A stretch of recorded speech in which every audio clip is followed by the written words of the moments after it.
This is one that was submitted to me, and this is between Clopse and Makocb, if you will, and this is Turnpike. Our players there. You can see the build orders. So, Turnpike is most interesting because you get an option of opposing start points, which means you could end up to the west of your opponent, or you could end up to the east of your opponent. And as you zoom out, you kind of see that the expansions slightly curve towards the east. So, Clopse here has expansions away from Makocb, and Makocb has expansions towards Clopse, but equally, not exclusively so.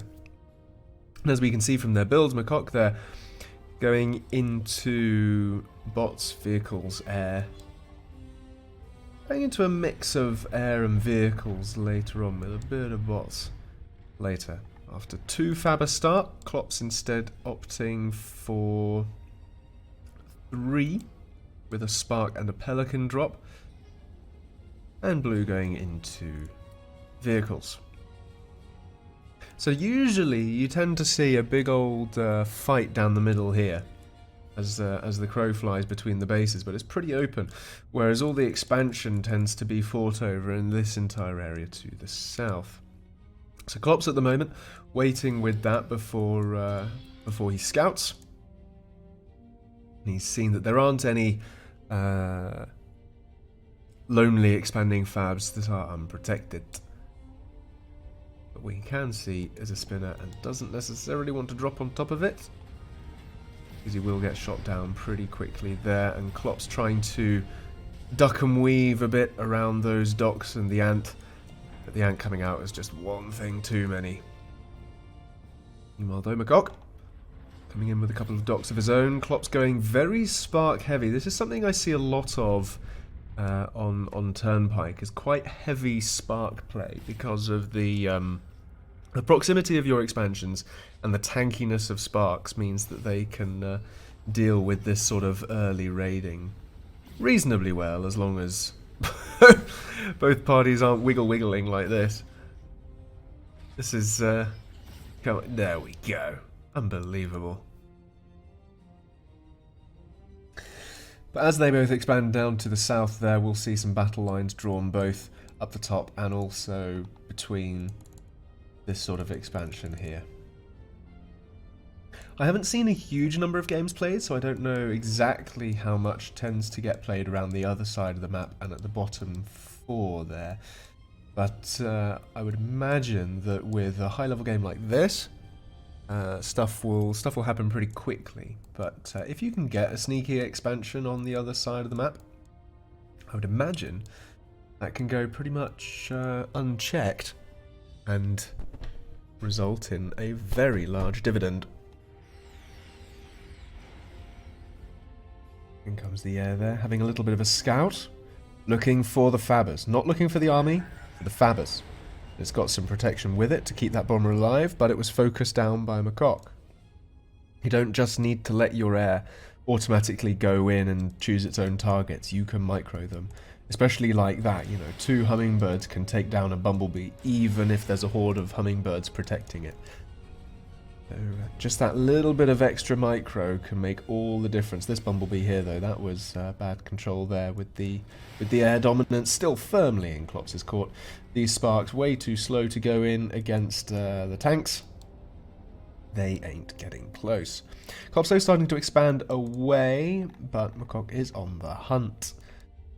Just a little force like this will go out and be a nuisance.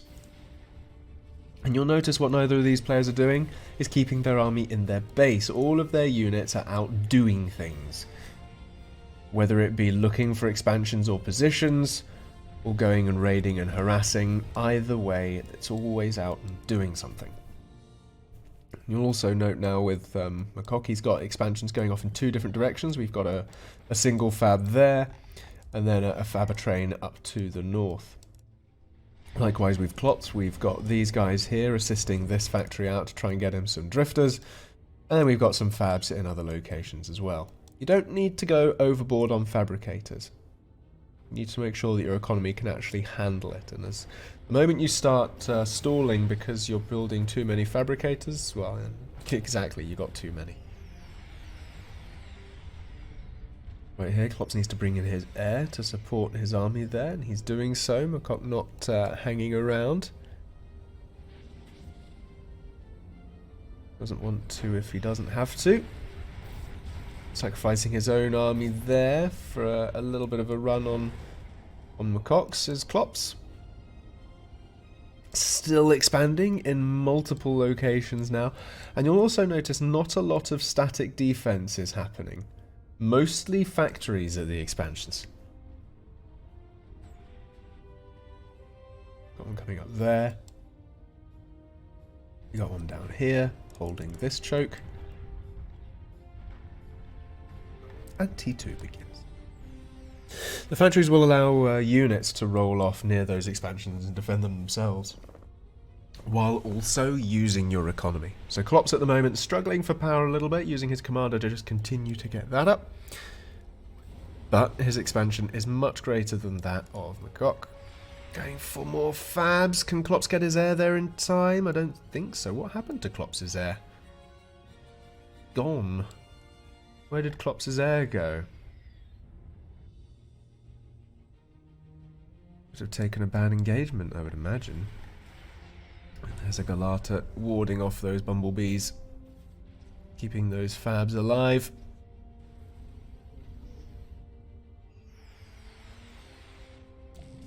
And T2 now half of the way up for both teams. 3 air factories for blue with a 4th in the queue against Clopse's 1. Clopse needs to have a few more air factories queued up if he wants to retake the air game, because at the moment he has now lost out to the production of blue.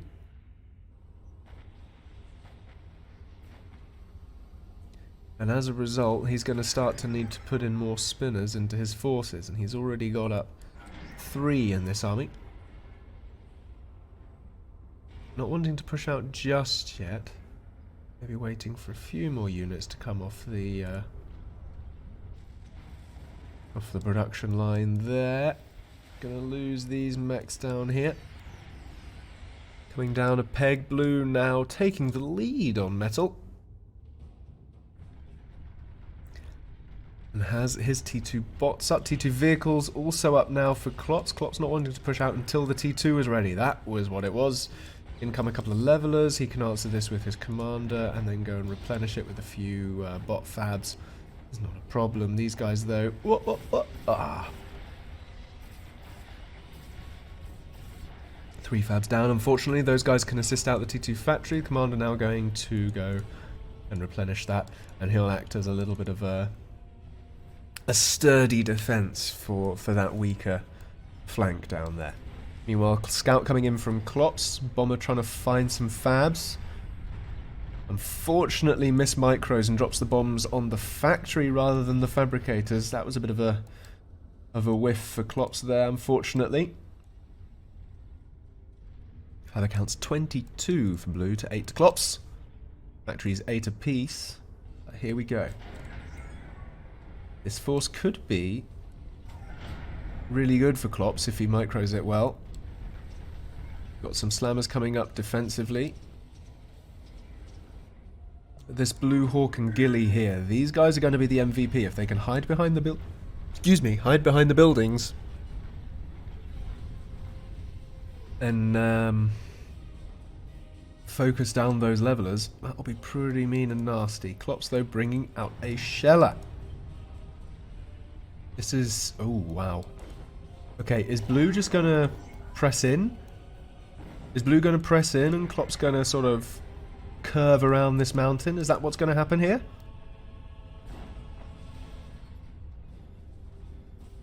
Where's this defensive force going? Oh, it's going raiding. It's going to need to come back though. Clopse is going to have a hard time defending that. He's pushing in 2 different directions and defending all at once. Few spinners there. still to survive. The bumblebees are gone, so that army can continue to go in. It still has the levelers, so that's all good. The main base, though, under fire. We've got the sheller there and a couple of levelers too to defend. Should just about be enough.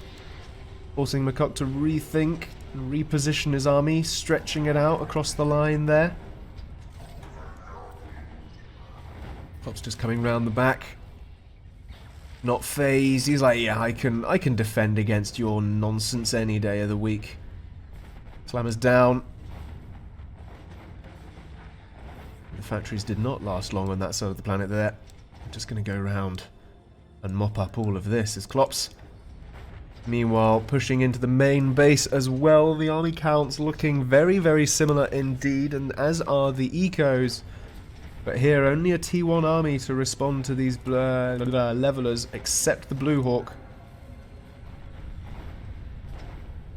Those Blue Hawks and Slammers are what's standing between Clopse and a nice, healthy base raid. And the bombers come in again, and down go the spinners. That army is a sitting duck. It may as well push in. Except the air leaves it. What? Why? Why you do that? This is not nice from Makocb to Clopse, though. Spreading out that T2 force just to do a little bit of raiding. Forcing Clopse to either commit to a chase or give up on his expansions because he's got the slower vehicles here. But Clopse is like, yeah, that's fine. I'll just go around the other side of the planet and kill off your mechs. All the same to me.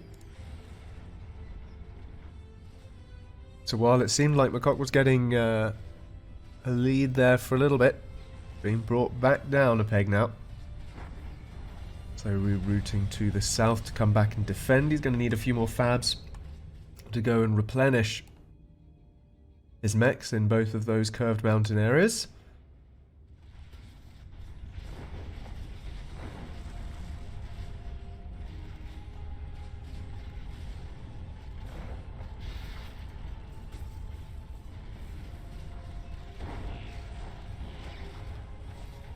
Power lines.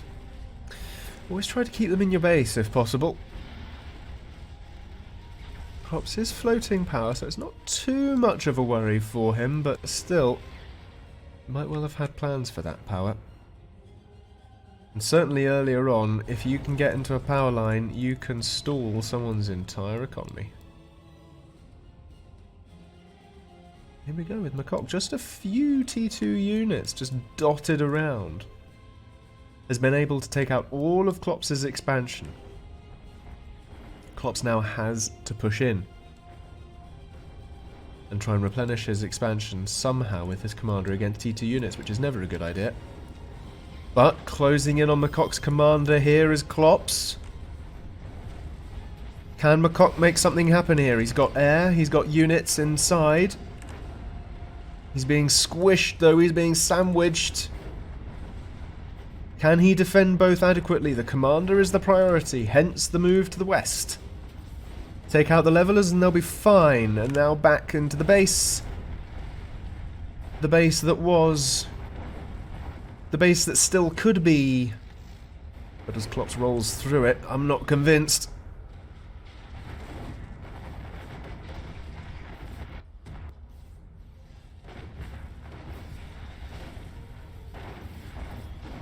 There we go. The base still could be. The T2 factory, however, is down. That is a big win for Clopse. That is a massive win for Clopse. Are there any T2 fabricators still standing? There are not. There are no T2 fabricators standing. That's a really big win for Clopse. The air fabs, though, paying for themselves really well there. 230 metal now, plays 75. Clopse, a little green island amidst a sea of blue. And the army counts there, 40 to 106. It was close for Clopse. He might have got a comm. Just didn't quite have enough units there, unfortunately. No, he still doesn't. Somehow he's got to make it happen. If he can get his economy back in shape, might stand a chance, but he's not got many fabricators assisting out that T2. The T2 air is up now for Makocb.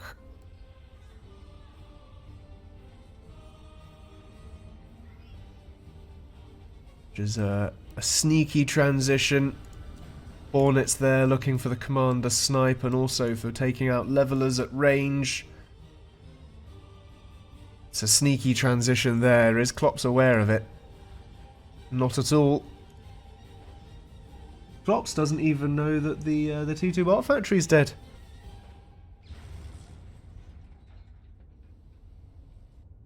Surprising.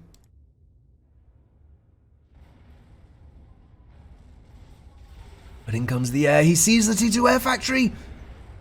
That's big. He sees it. And he sees that Hornets are being produced. How is he going to respond? The spinners aren't going to cut it now. The Hornets just have too much range.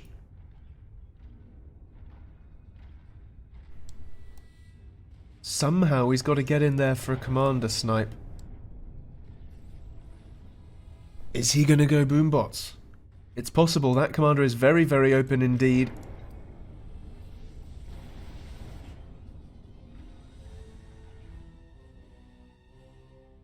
Economy now starting to run away to Makocb. Those air fabs have done beautiful work for him. Most of the map now expanded to. Someone's so preoccupied on a couple of fronts, getting a couple of sneaky air fabs out through their peripheral vision. Can really turn the tide of any economic woes. Here they come now. Here come those Hornets, 4 of them. Hunting a commander. Picking off T2 units there. Sheller's gone. Hornets are really good at taking out static defenses as well. Their range just outranges it. So things like Galata. These guys are great at taking it out. Down they come down to the south. Have we got any detection? There's mines there. We don't see any detection. Pop, pop, pop, pop. Makocb isn't aware he is. He pulls back just in time before another load of T1 fodder flies in. Clopse here is a do or die, I think. There's not a lot more that can be done.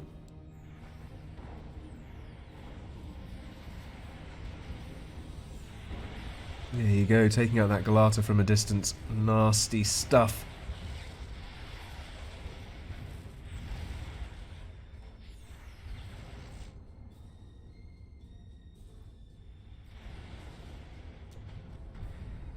What's Clopse going to do here?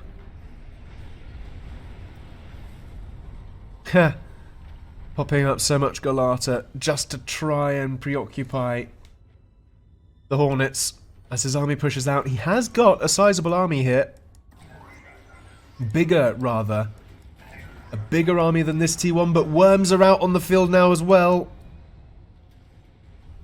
Worms for the big heavy bombs, the big heavy hard hitting targets, and they're really super tanky as well. Look how much damage they're tanking there. They do large area damage, nasty. Oh, Clopse's army's just been halved. It's just been halved.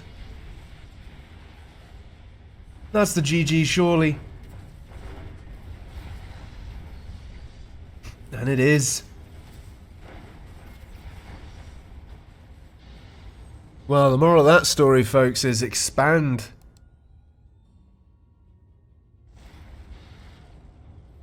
I think Clopse did a really good thing in the middle by moving a few groups out round the back. But I think they were too much of committed raiding parties, if you will, that turn into pushes. Whereas if Clopse had sort of kept up smaller raiding groups all game and had kept up his air control, that would have been a very different game indeed. It's the air control and dominance that led Makocb to victory there, as well as the expansion. One air factory was all Clopse had in the end. Makocb had 3 for a time, and then the sneaky transition to T2 air. Second T2 factory, not often seen in 1v1s. But if you enjoyed it, folks, make sure to drop a like. It really helps me out. And let me know in the comments what you thought of this game. Any take-home points? Any recommendations? Any preferences? At the moment, I'm doing a little bit more playing of Beyond All Reason, and I'm also in the Age of Empires 4 closed beta, so expect Age of Empires 4 coverage when that comes out into out of NDA. Currently, I can't really talk about it much. But, folks, thank you very much for watching, and I'll do the last bit of YouTube spiel, of course, which is please subscribe, and share with your friends, Rather than that, folks, I've been Marshall. Thank you very much for watching. I'll see you next time.